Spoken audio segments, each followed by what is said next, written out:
qu'est-ce manque Qu'est-ce qui manque réellement? Il nous manque par exemple les ordinateurs portables, il nous manque des mobiliers de bureau pour le directeur de la planification, pour le DAF, il nous manque aussi des véhicules. Donc on constate le manquement. C'est sur la base de ce manquement-là qu'on commence maintenant à énumérer ces manquements et puis accompagner des caractéristiques techniques que nous appelons spécifications techniques ou encore descriptions techniques à côté. Nous avons parlé de la préparation. Donc, quand on veut lancer un marché, on commence par l'expression de besoin. L'expression de besoin, c'est-à-dire qu'on exprime ce qui nous manque. Mais la différence entre l'expression du besoin et l'intégration du besoin. L'intégration, c'est la définition. C'est qu'on définit exactement la quantité et les caractéristiques. Oui, nous avons besoin des ordinateurs. Mais au nombre de combien? La quantité. Il faut mettre la quantité à côté. Mais quelles caractéristiques? Il faut mettre les caractéristiques à côté. C'est à partir de là qu'on commence le marché. C'est sur la base de cette technique-là, que le gestionnaire ou l'administrateur de crédit prend maintenant pour aller vers le service de passation de marché qui est placé à vos côtés pour vous aider techniquement dans le lancement des marchés. C'est comme ça, ça se passe habituellement. C'est ça qu'on appelle la préparation des marchés. Nous avons mis dans les entre parenthèses la procédure d'élaboration des spécifications techniques et des plans prévisionnels de passation des marchés publics. Bon, voilà, en introduction, c'est ce que nous allons voir. Module 2, la préparation des marchés. Suite. Dans 2, petit a. L'expression et détermination des besoins. Le choix de la procédure de passation des marchés à utiliser se détermine en fonction du montant et des caractéristiques des prestations à réaliser. C'est ainsi qu'il est nécessaire de procéder à une définition précise des besoins. C'est ainsi qu'il est nécessaire de procéder à une définition précise des besoins. C'est très essentiel. J'insiste là parce que je sais que c'est très essentiel. Une définition précise. Parce que si vous ne précisez pas correctement, mais lorsque le fournisseur, pendant la réception, il va amener les besoins, vous n'allez pas l'accuser parce qu'il ne va pas bien préciser. Il faut bien préciser les besoins, les caractéristiques. Mais qui va déterminer les besoins?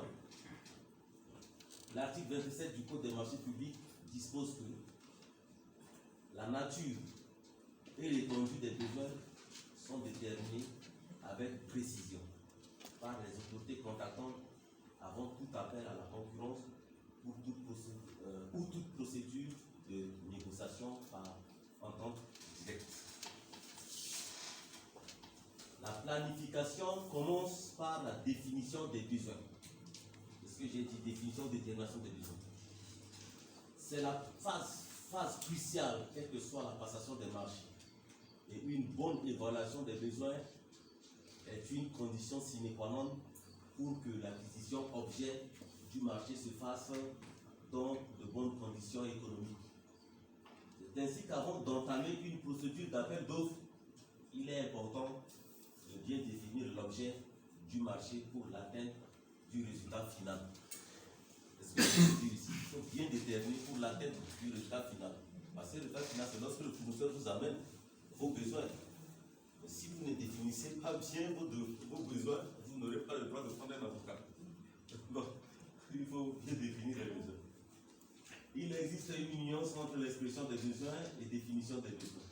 Les besoins sont exprimés ou arrêtés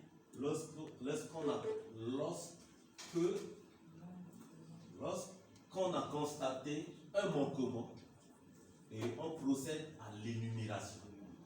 Par contre, les besoins sont définis lorsqu'on a fait recours à des spécifications techniques ou prescriptions techniques qui décrivent clairement les caractéristiques d'un produit, d'un ouvrage ou d'un service. C'est ce que j'ai dit tout à l'heure ici. Il faut bien préciser, il faut énumérer. On a constaté qu'il y a un manquement, il faut énumérer d'abord ce manquement, préciser la quantité de ces besoins avec des caractéristiques bien appropriées à côté.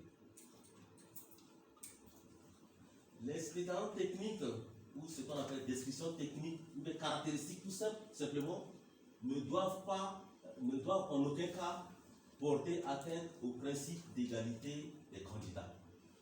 C'est pourquoi elles ne peuvent pas mentionner une marque. C'est pourquoi elles ne peuvent pas mentionner une marque, une origine déterminée qui aurait pour finalité de favoriser ou d'écarter certains produits ou fournitures. Voir la page 16 du manuel de procédure. Vous aurez les textes à la fin. On va vous donner tous les textes de la deuxième mais on vous renvoie à la page 16 du manuel de procédure. Donc, allez dans le manuel de procédure, vous verrez ce problème de marque dont M. Maliga a essayé tout à l'heure, vous allez voir. Toutefois, il peut s'avérer nécessaire de la façon la plus précise les exigences recherchées. Dans ce cas de figure, il est impératif d'ajouter la mention ou équivalent à côté de la marque citée. Donc, vous voyez, on ouvre une parenthèse. On ne met pas la marque, mais s'il y a une exigence recherchée, on met la marque ou l'équivalent. Donc, le législateur fait son travail, mais où il sait qu'il y a des conditions, il ouvre encore une brèche. Voilà. Okay. Une fois que les besoins sont arrêtés, c'est la personne responsable des marchés qui décide de passer un marché unique ou séparé en lot. Lot unique ou plusieurs lots. C'est la personne responsable du marché qui décide. La personne responsable du marché, c'est quoi?